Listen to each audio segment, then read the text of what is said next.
Disrespecting Naoya Inoue is a bad idea. Time and time again, they thought they could get away with it, but they paid the price in blood.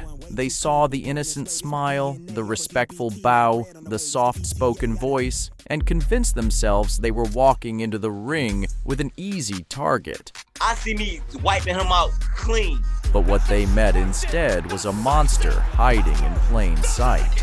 Naoya Inoue is no lamb. He is a wolf in sheep's clothing, and once he catches his prey in the ring, the canvas becomes their grave.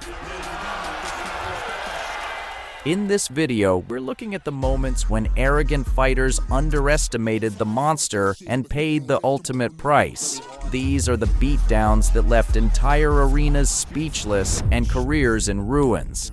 Welcome back to another video. Comment where you're watching from and subscribe to join the Canvas Kings. Antonio Nieves came into the fight brimming with confidence. For him, Inoue's reputation was just hype. For him, it's been given to him a little bit, and a big promotion in Japan, and everything's been laid out for him. We don't know if he has that grind power in him. We're gonna see if the power is devastating, like everybody says, on Saturday, and we're gonna work to the victory, and we're gonna put the hype down. While most opponents approached Inoue with hesitation, Nieves saw opportunity. He thought he'd be the one to expose the monster. From the opening bell, Nieves pressed forward, snapping jabs, circling quickly, trying to dictate the fight's pace. But the first exchanges told him the brutal truth. Inoue wasn't hype, he was danger, real danger. Every punch Inoue landed carried an authority that shocked Nieves, each shot hammering through his guard and jolting his body. Just a little bit. Left hand to the body. And then came the body shots. He can face him and lands a body shot on an authority. One or two more of those, you could end this fight, Jim. Literally, don't think you should throw another punch other than a hook to the body. And there's another one. And there's another one. And here Inoue has him ready to go to the body. Yep, there it is. When Inoue ripped a left hook into Nieves' ribs, it wasn't just a punch, it was a verdict.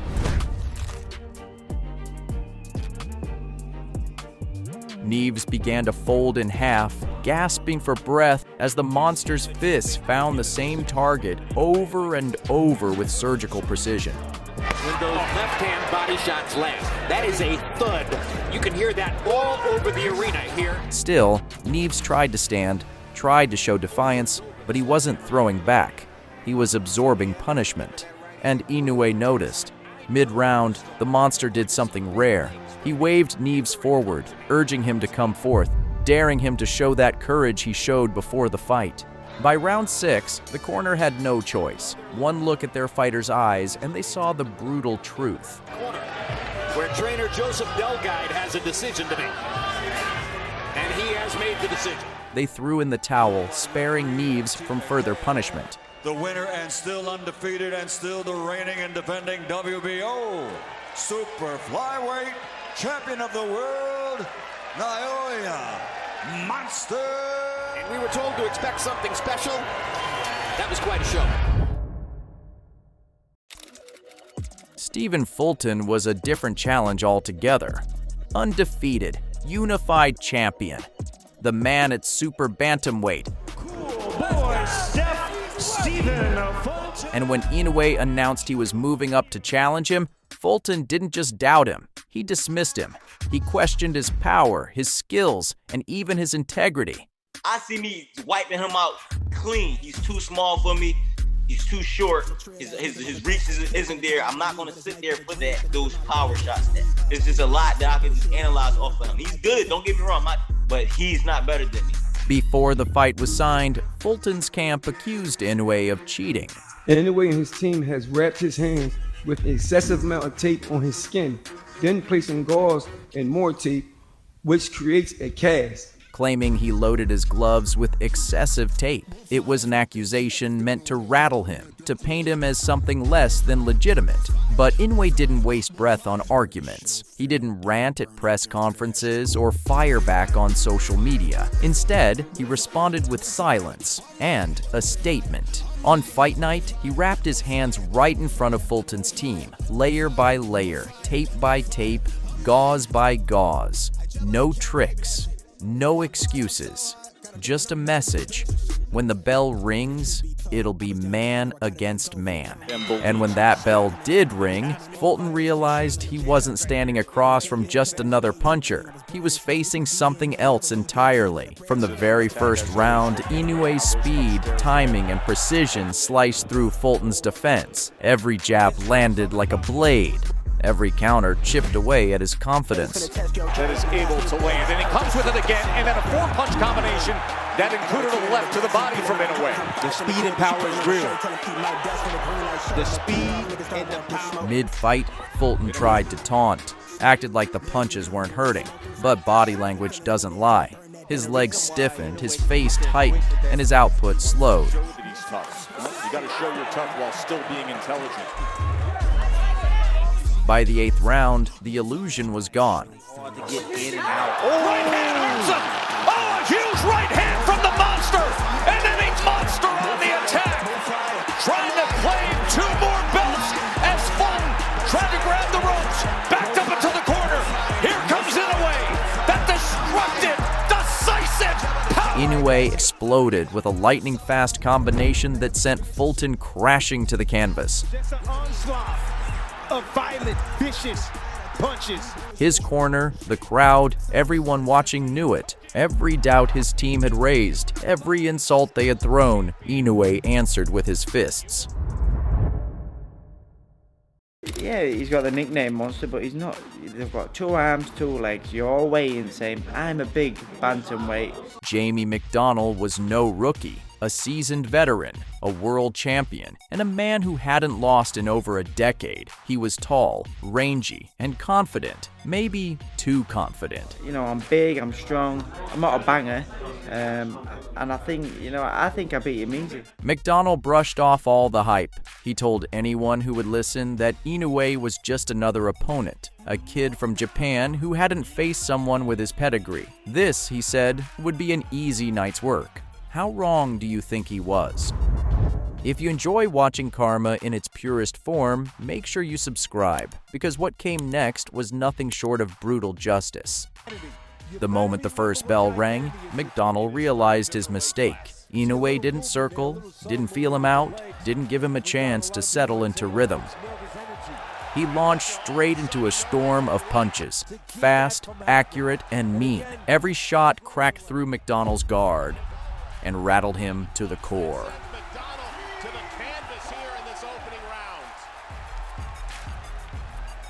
The crowd hadn't even warmed their seats before the end came.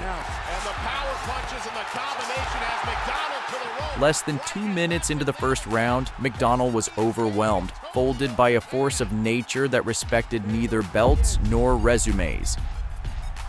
His decade-long streak of dominance ended not with a grueling war, but with a brutal, one-sided demolition. Emmanuel Rodríguez's team crossed a line that should never be crossed. At a public workout, Rodríguez's trainer physically shoved Inoue's father, the man who had raised, trained, and guided the monster since day one. This wasn't just about boxing anymore, this was personal. When Inoue entered the ring, there was no smile, no warmth, no mercy. He fought with a cold, calculated fury. Not reckless rage, but precise, controlled violence. Got into from Inoue. This is a fearsome flurry, and he's got him with a left. The first shot sent Rodríguez stumbling backward, his legs betraying him. The second was even worse. A counter so sharp it left Rodríguez blinking in confusion. This is unbelievable for Inoue. 3rd time. And the third, that was the exclamation point. A statement that said, "You never, ever disrespect family."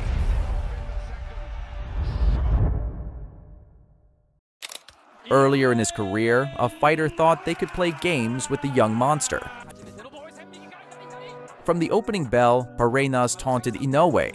He dropped his hands, shook his head, laughed off shots, but arrogance has a short lifespan against Naoya Inoue. In the second round, Inoue clipped him with a right hand that erased the smirk and dropped Parrenas to his knees. The taunt stopped instantly. The swagger disappeared. From that moment on, Parrenas wasn't playing mind games. He was surviving, and even that didn't last long.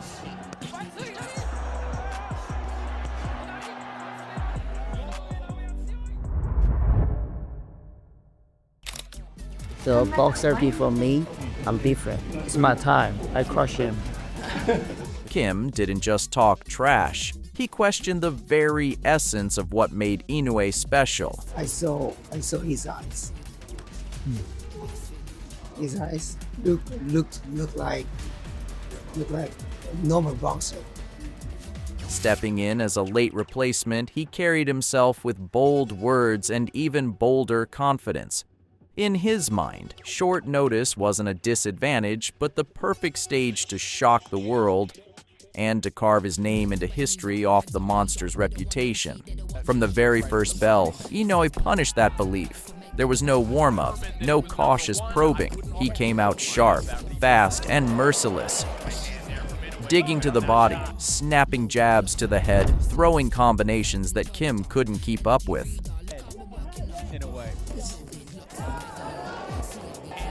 To his credit, Kim showed heart. He kept firing back, kept moving, kept trying.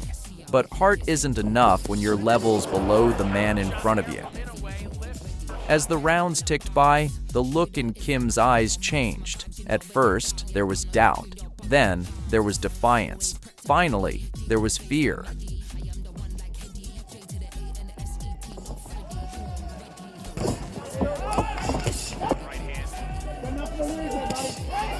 By the end, with nothing left to give, Kim turned to taunts, dropping his hands, shaking his head, pretending he wasn't hurt. Everyone in the arena could see the truth.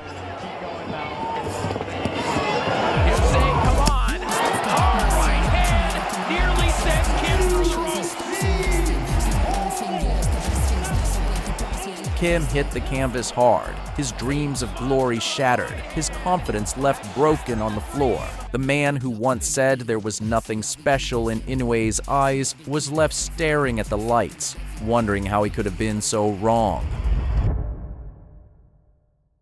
All of Inoue's past opponents, every taunter, every doubter, every arrogant challenger were just chapters leading to this. The story wasn't finished until he stood face to face with Luis Nery. Nery wasn't just another fighter. He was the villain of Japanese boxing, the man who had disrespected an entire nation, the man who had crossed every line and laughed while doing it. Back in 2017, Nery destroyed Shinsuke Yamanaka, a beloved national hero, in a fight that would later be stained forever. He had used performance-enhancing drugs, robbing Yamanaka of his legacy. When they fought again, Nery disrespected the sport even further, coming in overweight by 3 pounds, draining every advantage possible.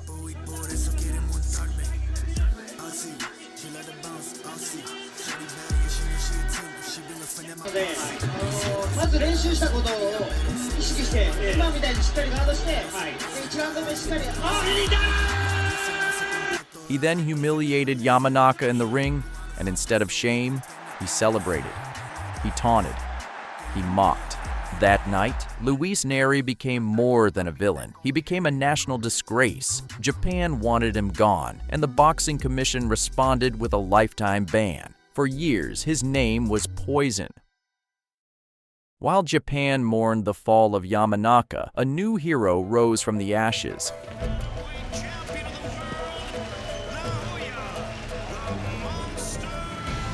Naoya Inoue.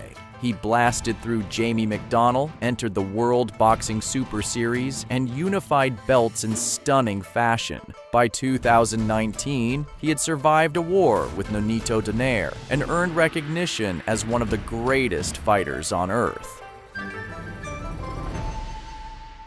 But the shadow of Luis Nery never went away. Fans wanted vengeance. They wanted the monster to deliver justice. Yet every time the fight seemed possible, Nery found a way to sabotage himself. He missed weight against Emmanuel Rodríguez, canceling their scheduled clash. Luis Pantera Nery weighs in over the limit of 119 pounds. He must make 118 pounds for this. Inoue had enough. He spoke out, demanding Nery be exiled from boxing altogether. Time passed. Inoue's star only grew brighter. He became undisputed at bantamweight, then again at super bantamweight, a 4-division champion, a global icon, Japan's pride. And then came 2023. Luis Nery brutally knocked out Azat Hovhannisyan in a WBC eliminator, earning mandatory status for Inoue's crown. Suddenly, the villain was back in the story. The Japanese Boxing Commission, the same body that had never forgiven legends in the past, made a shocking decision. They opened the gates, not for redemption, not for forgiveness, but for punishment. Coming for you, Inoue. Lo siento mucho, pero voy por el 3-0. 3-0 en Japón. The stage was set, Tokyo Dome, 55,000 fans, a hero versus a villain, justice versus disgrace. Sturdy. But this is a fight where Nery has said, I wanted to end early. Inoue charged forward, trying to end it immediately with his trademark right hand. The crowd roared, ready to see their hero erase years of pain in a single punch. But Nery was no lamb. He fought back with vicious combinations, standing his ground in a way few dared. See the small uppercut right there, but you see. Then, Inoue was struck by lightning, sent crashing to the canvas for the first time in his career. Nery right now doesn't seem spooked by the punching power. Oh! There it is! Inoue goes down! 55,000 hearts stopped at once. Gasps echoed through the arena. Could it be? Would the monster fall to the very man his country despised the most? But that knockdown didn't break him. It awakened him.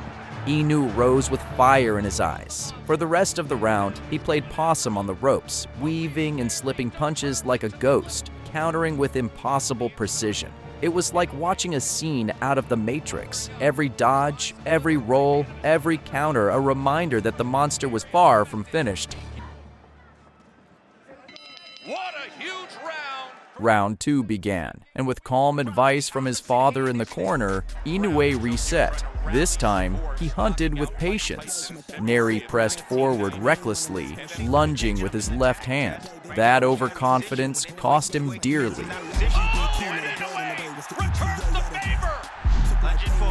Inoue caught him with a short, savage left of his own and sent Nery to the canvas.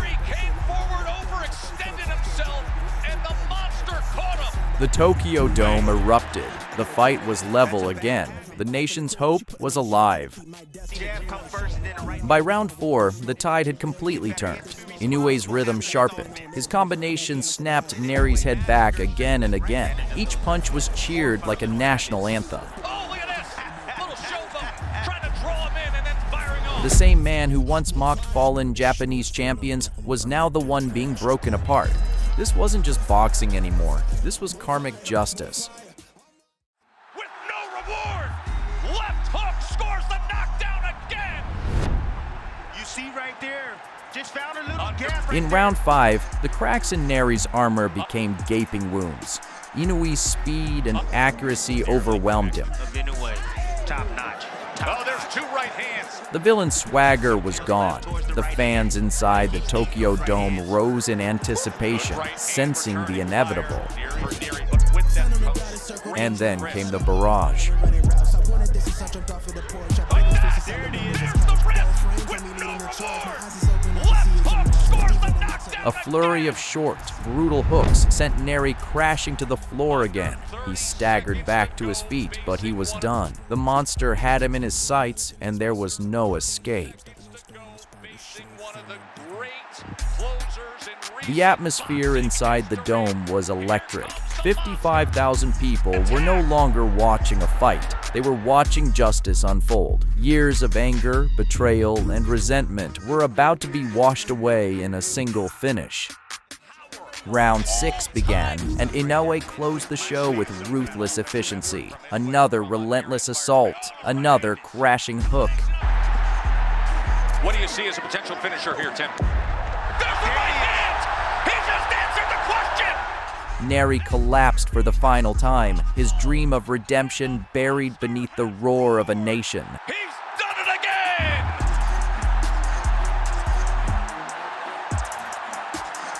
This wasn't just another title defense. This was a reckoning. Luis Nery had returned to the scene of his greatest crime, but this time he didn't leave with a smile. He left broken, humiliated, punished. Naoya Inoue didn't just defend his undisputed crown that night. He restored honor. He avenged a fallen legend. In that ring, he became the hero of a nation. Which of these humblings do you think hit the hardest? Drop it in the comments. Then left hook that subscribe button, because Karma's got plenty more lessons to hand out. Peace out, kings.